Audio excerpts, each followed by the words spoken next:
For as long as many can remember, earning a college degree has been considered a crucial part of the key to a successful career.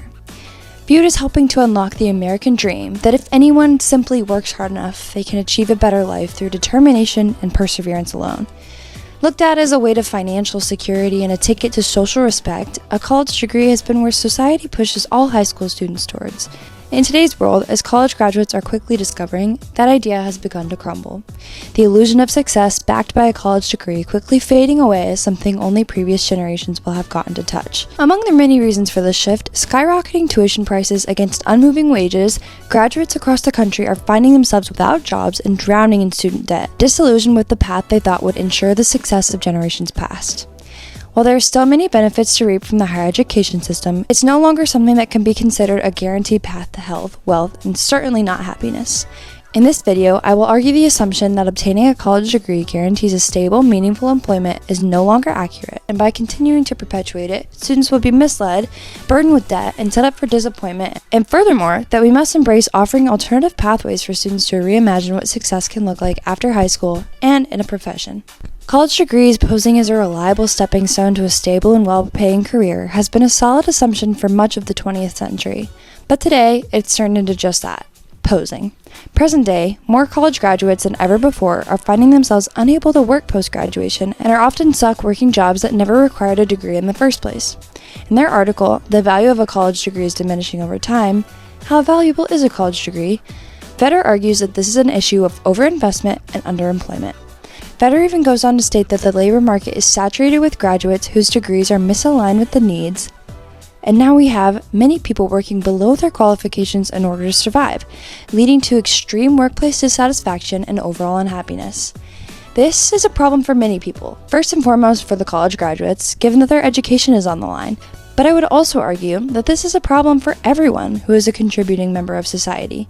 Given that these students will eventually join the workforce, their satisfaction with their own job and the amount that they are able to or not able to contribute to society is greatly impacted by the assumptions that they have when initially choosing their post-high school plans in the United States. I would like to focus specifically on the population of high school students within the USA for simplicity reasons, and also based on the fact that our education system is unique to those of other countries. Said assumptions are included in the rhetorical problem and pose that by choosing to obtain a college degree after high school, they will have guaranteed financial stability and employment. As more recent research and graduation statistics are suggesting, this is no longer the case, and therefore we must re-examine what we as a society are encouraging our students to pursue post-high school.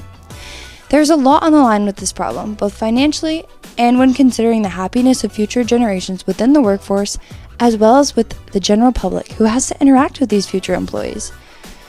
I believe it became a problem when our education in the United States made an extreme point to push high school students to pursue college degrees and made them feel as though they wouldn't be able to obtain success without one.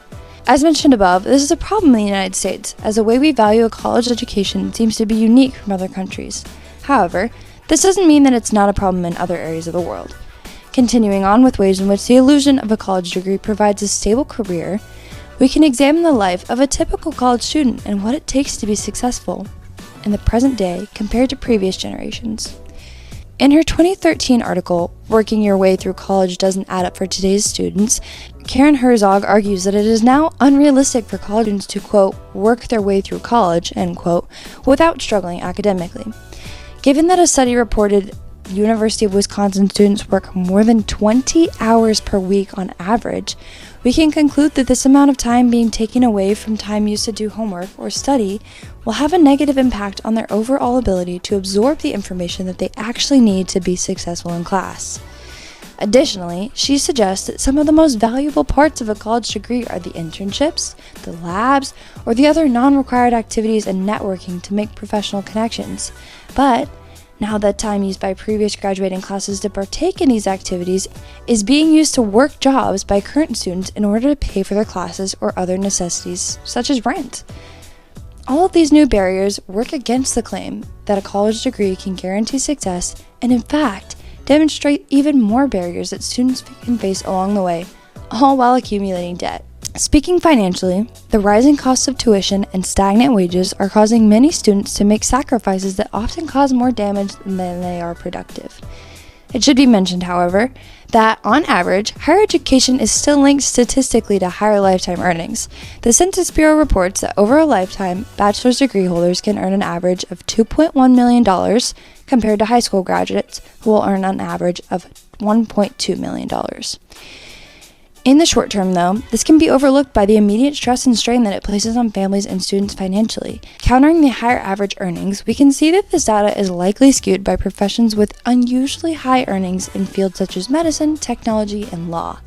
Additionally, Vedder even argues that the problem of underemployment is also reducing the value of a college degree by sending many graduates into low-paying and unrelated careers.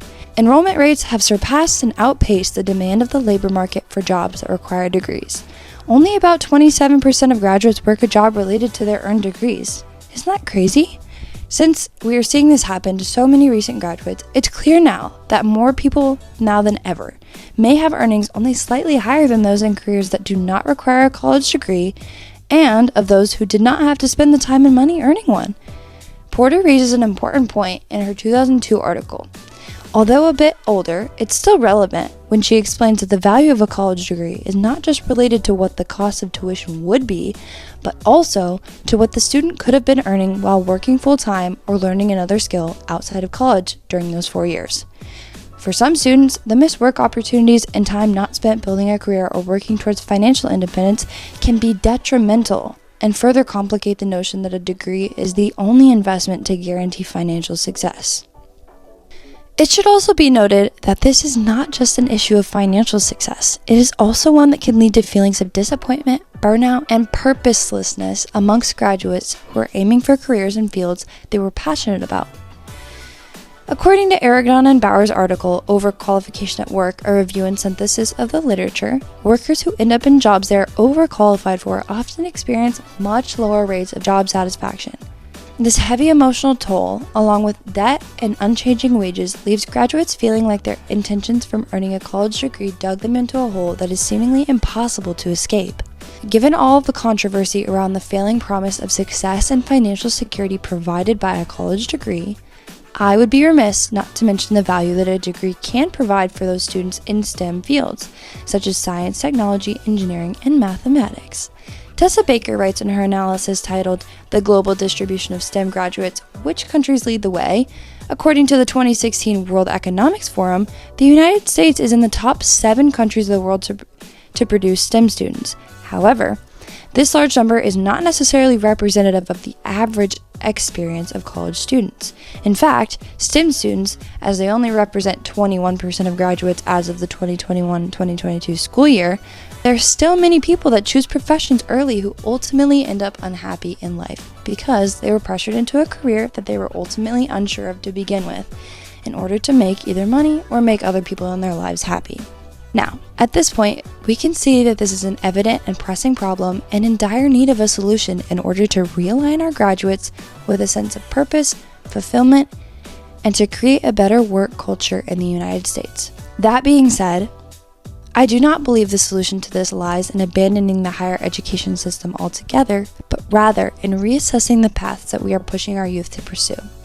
By further investing in trade schools, vocational training, and more extensive and personalized advising for our high school graduates, we can better ensure that they are informed and prepared for the trials and tribulations that come along with a college degree. Additionally, I would be a big advocate for encouraging students to take gap years, experiential learning programs, or semesters abroad before committing to one career path or university. This would allow more time for them to create their own identities and discover their personal interests during this pivotal time in their lives. As suggested by Siegel and Tiedeman's paper, The Case for Delay in a College Entry, High School Seniors Need Time, Guidance, and Identity Search. Giving our high school seniors the time and support needed to find their own identities and the flexibility to change their minds is the key to preventing misaligned education choices and all of the following consequences. Alongside this support, it's important that colleges look within their own curriculums to align themselves with the demands of the labor market, instead of raising their acceptance and enrollment rates purely for profit. Although college degrees can still be valuable for students interested in pursuing careers in STEM-related fields, it should no longer be considered the one-way ticket to successful, fulfilling, or a financially stable career. To conclude, we must put our focus as a society on implementing a far more personalized approach with the intent to guide students on a path that best suits their interests, at the same time as giving them the flexibility to discover their own desires. Unless we make these shifts in favor of our students and overall health of the workforce, we will continue to perpetuate the notion that going to college is the only way to lead a successful life, all while leading students into dissatisfaction, debt, and a lower quality of life.